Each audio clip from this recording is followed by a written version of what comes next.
La guerra política y mediática deja espacio a muchas medias verdades. En las redes, en algunos medios, el fango esconde la realidad. En sede judicial todo es distinto, no caben las suposiciones. ¿O sí? Soy Juan Luis Sánchez. Hoy en Un Tema al Día, mentir con el pelo blanco. Las grabaciones judiciales de Mar y el novio de Ayuso.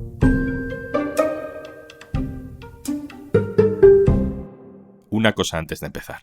Gracias a Kit Digital, la empresa Promeco 2000 ya se ha digitalizado. Te cuento más al final del episodio. Aunque en el diario.es llevamos más de un año y medio intentando ser precisos y explicar cada detalle de cada información en torno al caso judicial de Alberto González Amador, la pareja de Ayuso, es difícil ya no perderse entre el ruido que un caso así acaba generando. Tanto ruido que el caso González Amador parece que es ahora el caso fiscal general del Estado, ya sabes, juzgado por haber sido presuntamente el autor de la filtración del correo de confesión de la pareja de Ayuso. Por eso, porque es fácil perderse, hoy hay que aprovechar la oportunidad que supone poder escuchar de primera mano a los protagonistas de esta historia, hablando en un juzgado, no en los medios, no en las redes, donde cabe con más facilidad la mentira, no, delante de un juez. ¿Cómo distingue usted entre información y opinión? Eso lo aprendemos en el oficio. Para escuchar estas grabaciones, para distinguir información de opinión, mejor tener al periodista que mejor se controla los detalles. José Precedo, hola compañero. ¿Qué tal, Juanlu?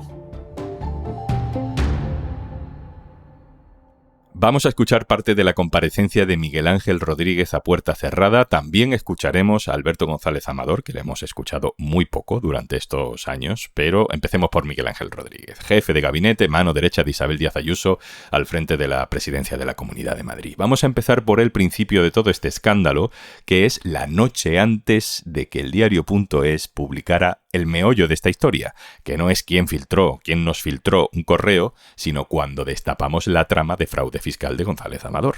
Cuando se produjo esa publicación en el diario, cuando sale la noticia el 12 de marzo a las 6 de la mañana, ¿algún periodista del diario, firmantes de la noticia o otros distintos, se puso en contacto con usted para contrastar los hechos? No, ni el día 11, cuando se supone que ya tiene el expediente, ni el día 12. ¿No se puso nadie en contacto con usted? No recuerdo que, en fin, no somos muy partidarios los unos de los otros. José, aquí le preguntan directamente a Miguel Ángel Rodríguez por el diario.es. Dice Mar que no somos muy partidarios los unos de los otros y que no nos pusimos en contacto con él para corroborar la información o tener su versión. Y aquí miente, porque fuiste tú precisamente quien le escribiste. Y yo he visto esos WhatsApps.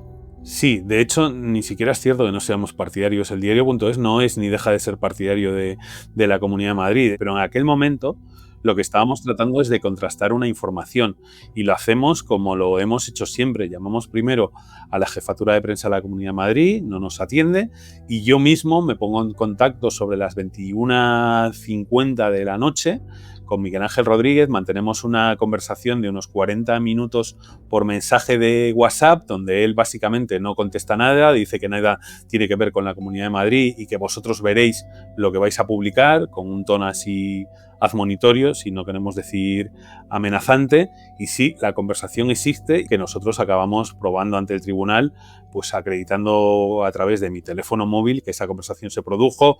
Una secretaria judicial dio fe de que eso estaba en mi teléfono, de que el número era el de Miguel Ángel Rodríguez y está acreditado a la causa. Lo raro es que él lo haya negado en su comparecencia como testigo, donde todos tenemos la obligación de decir la verdad. El diario.es publica, 12 de marzo, Ayuso dice que es todo mentira, y 2 días después aparece en varios medios, entre ellos el diario.es, el correo que destapaba que el novio de Ayuso ya había confesado sus delitos fiscales un mes antes. Vamos a escuchar en el juicio a Miguel Ángel Rodríguez hablando de cuándo tuvo en su poder aquel correo de confesión, que él también, por cierto, comparte con ciertos periodistas. El señor González Amador me mandó la fotografía de ese email el día 12 a las 9 de la mañana. 3 horas después de que la página web que he citado hubiera dado a conocer el expediente contra él. No hice nada con ese email, nada, hasta 38 horas después. ¿Y le autorizó el señor González Amador a comunicarlo a ese listado de periodistas? Claro, si él me lo envía, pero yo no moví nada hasta 38 horas después. cuando ya ha publicado El Mundo.es la noticia de que la Fiscalía ofrecía un acuerdo, cuando La Sexta dice que no, que había sido al revés. Pero yo no tenía conocimiento de ningún email previo. ¿Le autorizó entonces el señor González Amador Sí. para difundir el correo electrónico? Sí, sí, sí. José, ¿qué versión trata de cuadrar aquí Miguel Ángel Rodríguez? ¿Por qué comparte él el correo con esos otros periodistas? Su versión de los hechos en ese momento es que hay un acuerdo que propone la Fiscalía para llegar a una conformidad y evitar el engorro del juicio, no la condena. Los acuerdos son siempre para una condena, admitir los delitos, y que eso se frustró por órdenes de arriba. Órdenes de arriba, que es lo que él filtra a los periódicos en ese momento y escribe en un tuit, es que se paró por órdenes políticas, como queriendo decir que había una instrucción política del gobierno a la Fiscalía para que no se llegase a un acuerdo y si hubiese un juicio que arrastrase el prestigio de Alberto González Amador y de Isabel Díaz Ayuso por los suelos. Nada de esto es cierto y ni siquiera es cierto lo que dice del correo electrónico, porque en otras declaraciones en ese mismo Tribunal Supremo hemos visto que Miguel Ángel Rodríguez pone en contacto a Alberto González Amador y a su abogado con el diario El Mundo, que es el primero que publica esa información falsa de que fue una propuesta de la Fiscalía el acuerdo de conformidad y no al revés, como finalmente se ha demostrado. La pregunta es inevitable. Si no hay ningún indicio de esa conspiración desde arriba, ¿por qué lo dijo Miguel Ángel Rodríguez? ¿Cómo sabía él de esa supuesta operación? ¿Qué tipo de información o en base a qué afirma o plantea este mensaje? Eso no es información, es que tengo el pelo blanco. Quiero decir que llevo muchos años en este ámbito y puedo intuir, colegir, adivinar qué está pasando en el mundo político, sobre todo con un órgano tan respetable como el Ministerio Fiscal, que está jerarquizado y colegiado. De ahí nace esta afirmación. No tengo una información concreta. Es una suposición que hace usted. Sí. José, frase estelar de esta declaración. Resulta que lo que lleva diciendo meses y que algunos periódicos han publicado sin cuestionar, no es información, es que tengo el pelo blanco. O sea, que se lo inventa. Recordemos, ¿qué se inventa Miguel Ángel Rodríguez? Pues miente en dos partes diferentes. Miente primero en que el acuerdo parte de la Fiscalía a Alberto González Amador y no al revés. Lo cierto es que es un acuerdo que parte de la defensa de González Amador para evitarse el juicio a partir de aquel correo que hemos leído tantas veces. Ciertamente se han cometido 2 delitos de fraude fiscal. Esto es lo que publica El Mundo, que el acuerdo es al revés de lo que realmente es. Y luego miente en otra parte que publican otra media docena de periódicos donde él les dice que es por órdenes de arriba que se ha parado ese acuerdo. Y es donde él dice ahora que no era información, aunque se publicó como información en un montón de sitios y él mismo lo tuiteó en sus redes sociales, dice que no es información porque es evidente que no es información porque ya con la documentación que se ha publicado se sabe que eso no era para nada así. Sería una impresión si él lo dice así, pero es una impresión nunca rectificada, ni siquiera en algunos periódicos, ni siquiera por él, cuando ya se sabe que es completamente falsa. Vamos a otro fragmento. Este es también muy importante. Ha dicho usted que el día 12 de marzo la Fiscalía fue la que le dio la información al diario Es. ¿De dónde se sacó usted esta información? Ni siquiera he dicho el día 12, he dicho como mínimo el día 11. Bueno, pues como mínimo, ¿de dónde se lo sacó usted? ¿Es opinión o es información? Es deducción. Ah, es otra deducción. Hay 2 partes que tienen el expediente, la Fiscalía y el abogado del señor González. Me consta que el señor González no ha dado la información. Perdone, ¿Qué puedo entender que está pasando? yo le voy a explicar. Este fragmento es importante porque a partir de esta deducción de Miguel Ángel Rodríguez se activa todo el caso del fiscal general del Estado. Y él, José, al final lo admite. No hay pruebas más allá de su deducción de que ese correo lo filtrara a la prensa el fiscal general. Bueno, es que son varias cosas. Es que ni siquiera es verdad lo que dice Miguel Ángel Rodríguez. Cuando el diario.es publica esto no lo tiene en 2 partes. Lo tiene un juzgado de Madrid, el decanato, a donde envía la denuncia a la fiscalía, y ahí en ese juzgado hay juez, hay funcionarios, hay de todo. Lo tiene la fiscalía, pero esto no quiere decir que lo tenga la Fiscalía General. Lo tiene un correo genérico de la fiscalía al que tienen acceso unas 20 personas, que luego pasa a un buzón donde tienen acceso unas 400 personas, y además de eso lo tiene también los abogados de González Amador, que según se ha aprobado, siguiendo la misma deducción que Miguel Ángel Rodríguez, son los que se lo han pasado al diario El Mundo. Entonces, lo tienen 3 partes, tienen acceso más de 400 personas, y eso le sirve al Tribunal Supremo para decir que el único sospechoso es el fiscal general, que es la persona que se va a sentar en el banquillo. De todos los que tuvieron acceso a ese correo, y el fiscal general fue de los últimos, según se prueba en todas las diligencias que hizo la Guardia Civil, el único sospechoso es el fiscal general. Ese es el indicio que se utiliza para sentarlo en el banquillo, y sentarlo en el banquillo es la razón que se argumenta políticamente para que tenga que dimitir. Es discutible si se puede sentar a alguien en el banquillo solo con ese mínimo indicio, pero es defendible. Lo que pasa es que determinar que en base a eso todo un fiscal general del Estado tiene que dimitir, yo creo que es ir demasiado lejos, y la Fiscalía General del Estado lo que ha determinado es que la manera de defender la institución es quedarse en el puesto y no caer o no dimitir en base a una imputación y posterior procesamiento que está muy poco sostenido por pruebas. Bueno, dejemos a Miguel Ángel Rodríguez deduciendo cosas y escuchemos a Alberto González Amador, que en el juicio habla de ella. No quería exponerme, ni que hubiera ruido mediático. Y lo más importante, que esto no le salpicara a ella, porque yo seguía con mi teoría de que era mucha casualidad todo lo que me estaba ocurriendo. Que ellos buscaron la fórmula adecuada para eso.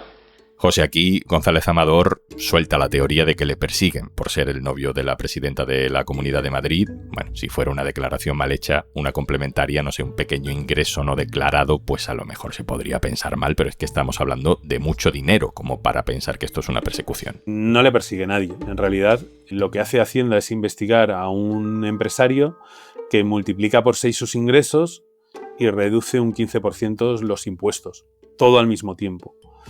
Eso motiva una investigación en la que, como sabemos, los técnicos de Hacienda han relatado en diferentes juzgados que no tenían ni idea de quién era este señor, pero es que es más, el fiscal que denuncia, una vez que recibe el expediente de Hacienda, también dice que no tenía ni idea de quién era este señor. Este señor está siendo investigado porque fabricó 15 facturas falsas, porque logró una comisión de 2 millones de euros y decidió no tributar con ella, presentando facturas ficticias para inflar los gastos y pagar menos impuestos, y eso es lo que ha derivado en una investigación de 2 años donde él tuvo todo el derecho a defenderse y acabó retirando las facturas y reconociendo que esas facturas eran de trabajos no realizados.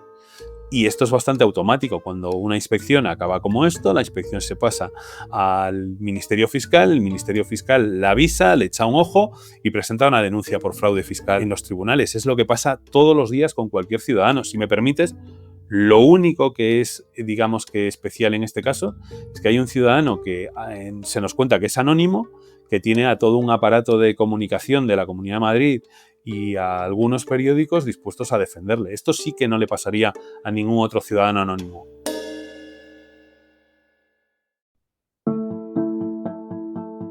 Ojo a lo que dice González Amador, el propio González Amador, sobre su correo de confesión. Jamás tuve conocimiento de ese correo, jamás. Pero es que es peor, jamás participé en ese correo. Jamás me preguntó el señor Neira si el contenido del correo me parecía bien o mal. O sea que, según González Amador, su abogado básicamente confesó a sus espaldas, que ya es tremendo, sobre todo porque el abogado sigue siendo su abogado. Y además le contradice. Vamos a escucharle. Se llama Carlos Neira. Yo le expliqué que lo que suponía la conformidad penal, que tenía que haber reconocimiento de hechos, que iba a suponer condena, que iba a suponer reconocimiento de delitos. José, un poco insostenible esto de mi abogado ofrece mi culpabilidad sin avisarme, pero sigue siendo mi abogado.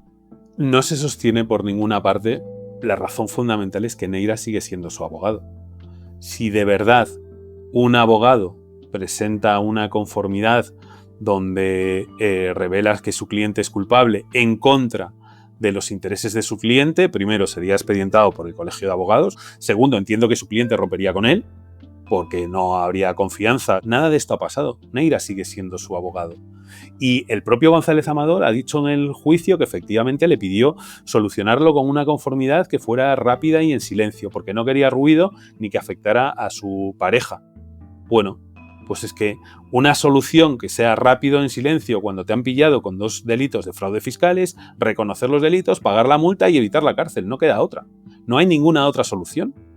¿Alguien se cree que puedes llegar a un acuerdo con la Fiscalía cuando te han pillado en 2 delitos que no pasen más que por una condena? Otra cosa es que te rebajen la pena de cárcel si pagas, demuestras arrepentimiento y todo esto.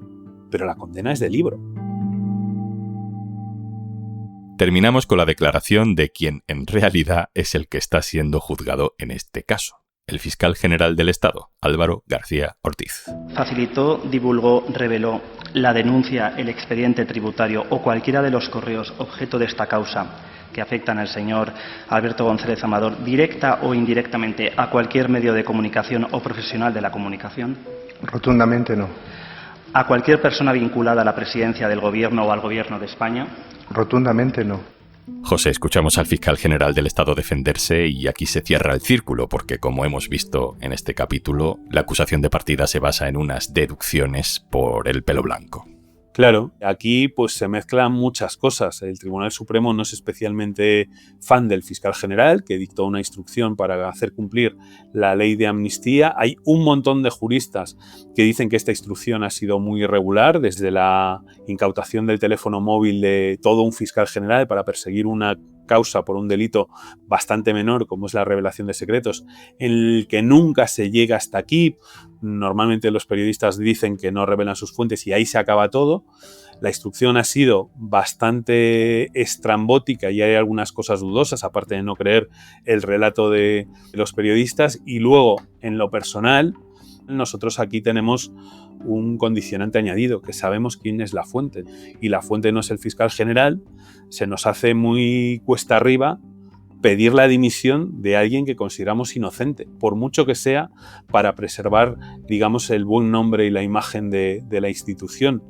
Éticamente es muy difícil asumir que tienes que pedir la dimisión de un inocente, y nosotros sabemos que es inocente porque nosotros sí conocemos a la fuente que filtró ese correo, aunque sea una información que nos vamos a llevar a la tumba, porque nosotros siempre vamos a preservar nuestro secreto profesional y tenemos el derecho constitucional a no revelar la fuente, ni siquiera en una institución tan alta como el Tribunal Supremo. José Precedo, compañero, muchas gracias. Gracias a vosotros.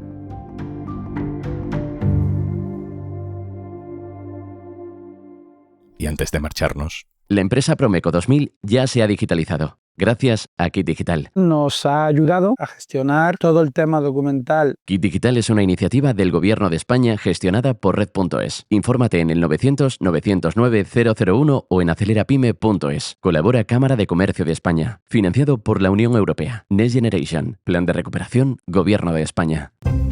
Esto es Un Tema al Día, el podcast del Diario.es. Si te gusta lo que hacemos, necesitamos tu apoyo. Hazte socio, hazte socia del Diario.es en el Diario.es/socio. El podcast lo producen Carmen Ibáñez, Marcos García Santonja e Izaskun Pérez. El montaje es de Pedro Nogales.